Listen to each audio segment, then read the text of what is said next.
So, on my drive home, I was just thinking about the story I told a little bit ago about the respiratory therapy student. And it got me thinking a lot when I made a comment back about what I was like as a preceptor. And I feel like anybody that's worked in healthcare for any amount of time has got to precept a number of people, right? Because it's just the nature of the beast. There's a lot of turnover. And so I was thinking about what I looked like as a preceptor at 2 years as a nurse versus a preceptor to either NP students once I was a nurse practitioner, or even just like helping new nurses grow when I was a nurse practitioner, things of that nature, like how I progressed as not just a learner but as an educator. And I'm not in any like technical sense an educator. I don't teach classes, I don't do any of that stuff. I just have a lot of experience under my belt as something that I like got really good at, right? Like that's the only real key you have to teach somebody how to be a nurse is like being a really good nurse, right? And I can think back to, when I had been precepting people after being a nurse for a year or a year and a half or 2 years or whatever. And like people really feared me, which I just think is super comical, right? Because can I be a bitch? 110%. You play with me, you play with me. And like play stupid games, win stupid prizes, right? And there's probably a kid that tried to be a new nurse in the unit last year when I was nurse practitioner that in my younger years would have probably caught these hands. And if you ask him, he'd probably say, no, yeah, she's a bitch. But like, I went from being somebody that was like, I think it all stems from being really scared to teach somebody to do something. And even if you don't know that you're scared, it's like this, like, I just figured my own shit out.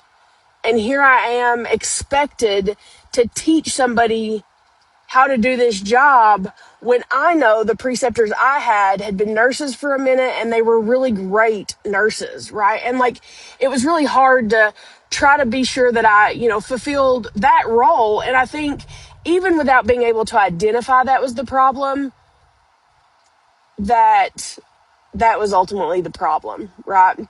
As I progressed, as I'd been a nurse longer, as I'd been a charge nurse and a resource nurse and got tons of experience and was like somebody that physicians really trusted to make decisions.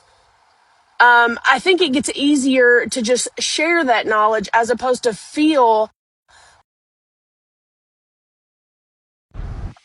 Sorry, my husband called. We had to take a break. But what I was saying is like, it's different when you're sharing knowledge with somebody and kind of just teaching them things for certain versus trying to feel like you have to hold yourself to some standard preceptor rules or laws or whatever, right? So I feel like it was easier to be a really great preceptor. Obviously, like this makes sense, right? It was easier to be a really great preceptor when I had become a really good nurse. And now, don't get me wrong, there were still some people that I, came in contact with and had to train and whatever else that like just were not it for me. And I tell everybody, I don't have to be your friend while you're on orientation because I know myself and I know that I have like specific standards and values in my life. And it doesn't matter how much I like somebody as a person. Like if I work with you and working with you is really hard or you make my job harder, I'm not necessarily going to be your friend very long. And that's by no fault of your own. That's definitely just a me thing. But I feel like a lot of really type A nurses are that way. Like I told a kid one time he had a little too much confidence. And he's one of my best friend's brothers who was a nurse in the unit. And I literally give him such a hard time all the time, right? Like all the time. But I told him one time, I said, listen, I don't care how good you think you are at this job. I said, because you're not, right? Like, and at the end of the day, we were talking about somebody he was training or a synthesis student he had or something. And I was like, I don't need them to be able to take care of the most critical ill patient.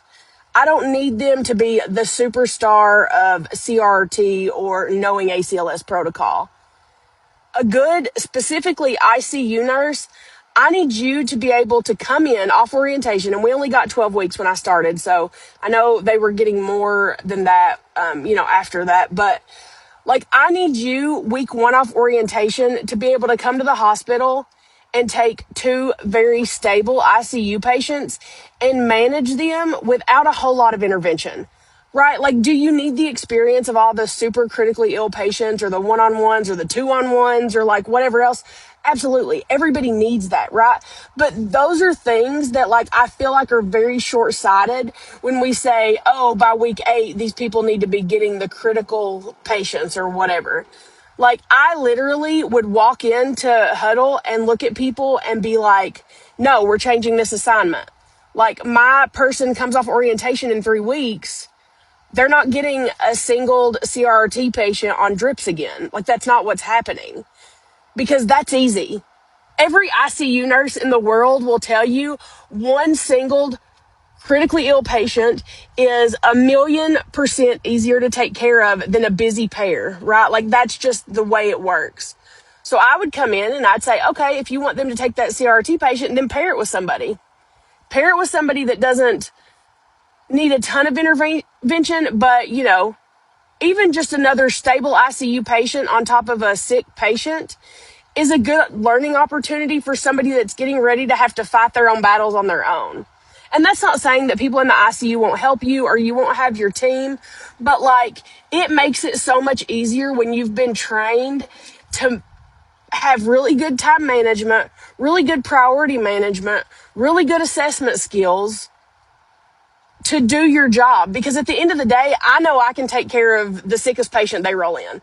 I know that if you bring a patient that is, a GI bleed, who's got full-blown hepatic failure and, hepatorenal syndrome because of it. So we're having to give blood and check tons of labs and they're super acidotic. And we're also having to start them on CRT and we're having to start drips and we're having to constantly push electrolytes. Like, I know I can manage that patient all day long. I'm not worried about it.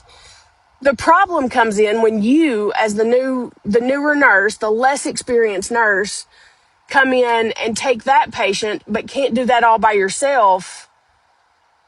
And then I'm having to take my 2 busy ICU patients, but also help you. It also changes things when I have that busy patient and you can't manage a stable ICU pair because you never got made to really prioritize and learn time management because everybody was so focused on taking the sickest patients. So that was a really hard thing because that became the culture, right? But I feel like as I understood how to train people and that not everybody had to do things exactly the way I did, but them learning the way that I do it may help them gather some things they're going to take with them, made me a more flexible and helpful individual in training nurses to be really good nurses, which, some people say just a nurse. That's not a thing, right? Like, nurses are phenomenal individuals. They give up time with their families to come in and take care of sick people. And yeah, there's always a market. There's always money. There's always whatever. But at the end of the day, nobody is staying at the bedside for any reason other than they just feel called to do so. They feel driven to do so. They have to support their family, and that's the best way they know how. Because I promise you, $50,000, $60,000, $70,000 to do the work that nurses do is not worth it, especially as much emotional baggage as we take home. So I know that was a long tirade about whatever, but I just feel like there's so many people, nurses eat their young, preceptors are mean, and sometimes I feel like that's true. And other times I feel like maybe they're just trying to, you're hardened by fire, right? Like, that's the only way it works. So I don't know. Let me know if you have any questions or thoughts or whatever. Just trying to get it all out there.